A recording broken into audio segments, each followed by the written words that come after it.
I find it extraordinary that Alex Belfield, I swore I wouldn't talk about him again, and I'm not really, but I find it extraordinary that he's just been slamming Tom Harwood this week, calling him posh and various other things. We'll get to that.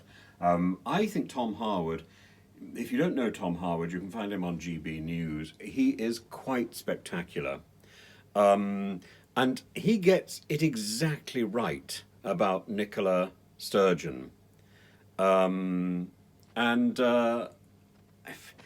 These two, both Alex and Tom, have both got the same view of Nicola Sturgeon. So I don't see why one of them's sneering at the other. I don't understand this at all. Tom, in my opinion, can do very little wrong.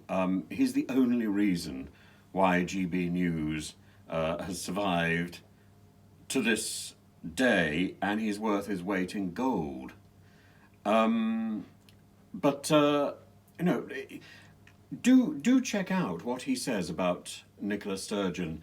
There was a on the 17th of December. For the Scottish Mail, there's a fellow called Mike Blackley, and he asks Nicola Sturgeon why she's not prepared, or what she's planning to do to help businesses in Scotland deal with the problems of the COVID isolation. Are you going to, for example, cut the period of self-isolation? Nicola Sturgeon is utterly sarcastic in response. Frankly, I've never heard anything quite like it in the news. He calls it arrogant. I think it's just a blast of sarcasm, and I don't expect that in public life. And he's right. It's astonishing, and it's deplorable. And then you look at Alex Belfield says, Tom makes my teeth itch. Coiffured.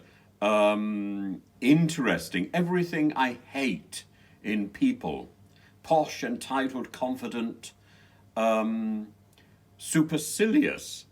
I don't see that, really. And then he says he really should be a BBC manager. Well, yes, I think Tom should be.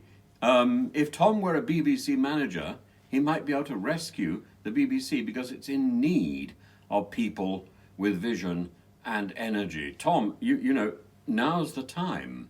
So, by the way, do follow my channel, do add your points of view, and if you haven't come across Tom Harwood, he's worth looking at. You can find him on GB News, and please ring the bell. Bay likes that.